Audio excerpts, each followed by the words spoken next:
के दारू बड़ा नाशा कर देले कैसन दारू दे देला पिया रे। इतना बड़ा सर मोरी कौन बना देला रे।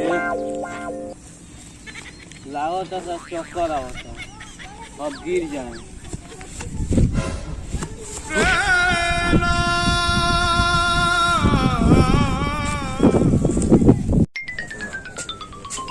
टकला रे टकला सरवा कहीं लोग तो नहीं एक भोरे 8 बजे से एकरा के जगैले बानी आ ना जाने सरवा कहाँ चल गई।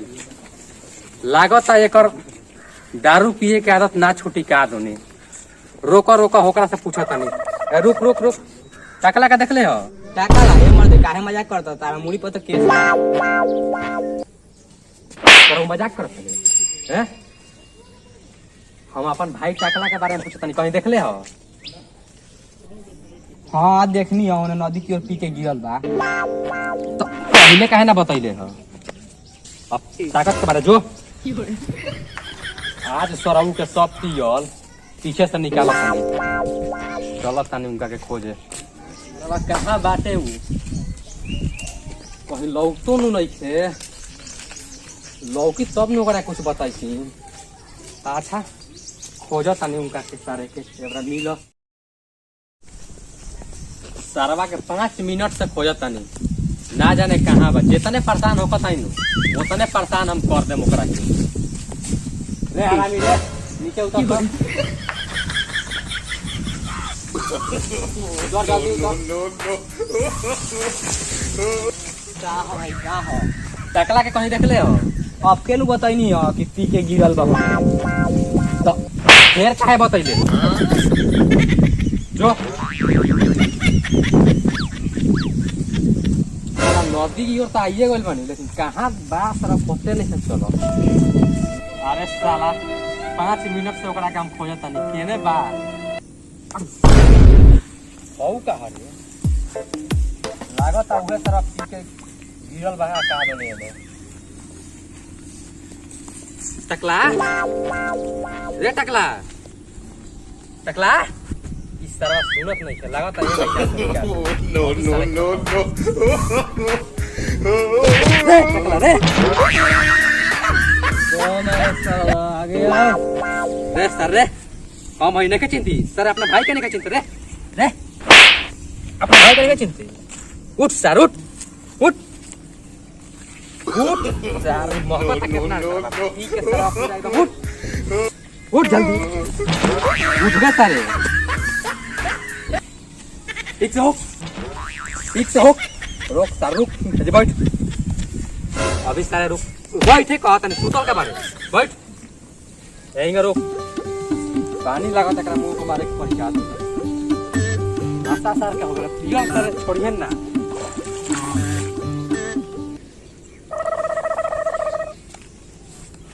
सरवा फिर सुत गए रे उठ उठ उठ उठ यार अब ठीक भइल तोरा कुछ बतला नहीं जब रही जगह कहने सारे नहा धोआ के तैयार रहियो हित लोग आई तोरा के देखे यही अब की जा चल घरे नहा धोआ के बढ़िया से तैयार हो जो हित लोग आई तोरा के देखे आ जौन पूछी तो बढ़िया से बताइए आ ना तो बिना देखले उ लोग खिसिया के चल गई तो सारे जिंदगी भर लॉन्चर आ जी बाबा बियाह ना हो चल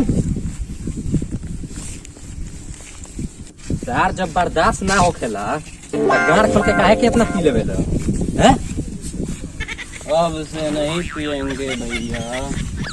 तू सारे कुत्ता के पूंछ हो जानत रह कितनो नली में रखबन तो उस साथ टेढ़े के टेढ़े रही वही में तू बड़ा कहियो ना सीधा हो। चलो घरे चलो केहूँ सारे बियाहवा तार हो जाऊ नु उहे ठीक बाबे चलो जल्दी चलो। साला टाइम तो बहुते हो गई। हाँ वो भले घर ही नहीं के पेंडिंग बात अलग बा लेकिन यही में बुझाता टाइम बहुत हो गई। टाइम तो बहुते हो गई अभी ले इहो हित ना आइल लागत सरवा इहो फेलिया गइल का। अच्छा उतना देर इंतजार कोई नहीं अंदर आवड़ी कॉल तनी केतनो बात भाई के नु सवाल बा शादी के।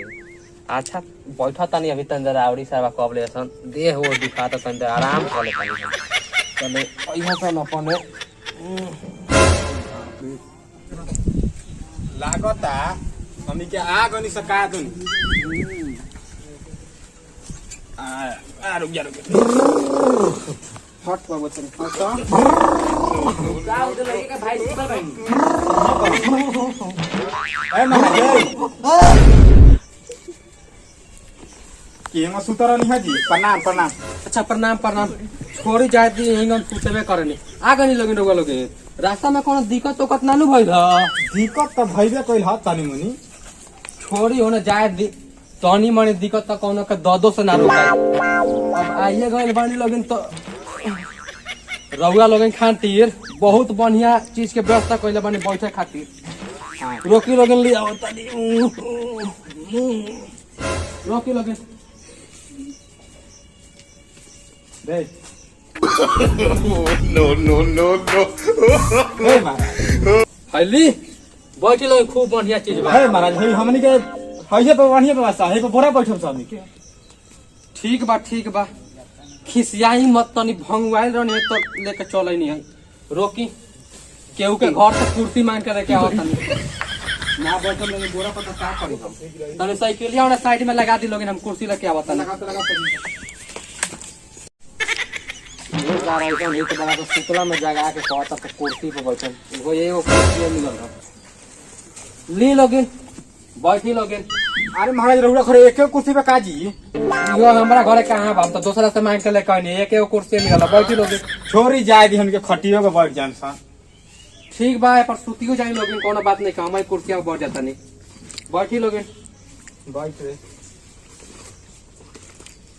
तब और सब सुनाई लोगिन घर के मेहरारू लोग ठीक बानू रे ई सब के पूछेला बाप मातारी के हाल चाल मेरा के हाल चाल काहे पूछत रे।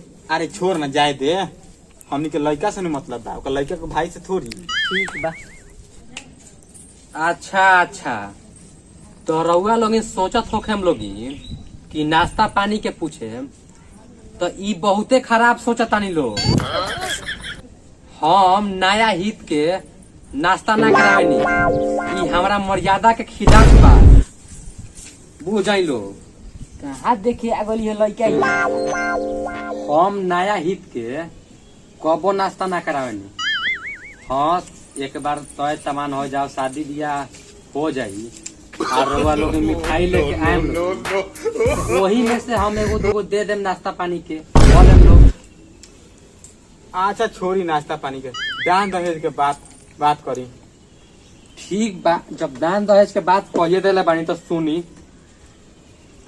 हमारा 12 गो बकरी आ 3-4 गो बोका चाहिए सुनी चौकी लगी मंजूर बा तो बताई आ ना तो उहे ए महाराज ये घड़ी बोका पकड़ के कहाँ जमाना बा जी तो मोटरसाइकिल के जमाना चलता ना जी हमारा मोटरसाइकिल ना चाहिए काहे जी रो पता नहीं खे पेट्रोल के कितना महंगाई बा हमरा बोके बकरी चाहिए वही में ढेर फायदा बा 6 महीना पर पूरा आमदनी घाटा घट बा अच्छा छोड़ी जाए दी लड़का के बोलाई तनी देख सुन ली सन ठीक बा लड़का के तो बोलेबे करम हम जानता नहीं जब आयल बन लोगिन तो बिना लड़का के देखे वाला थोड़ी जाम बोला के लेके आवत नहीं हम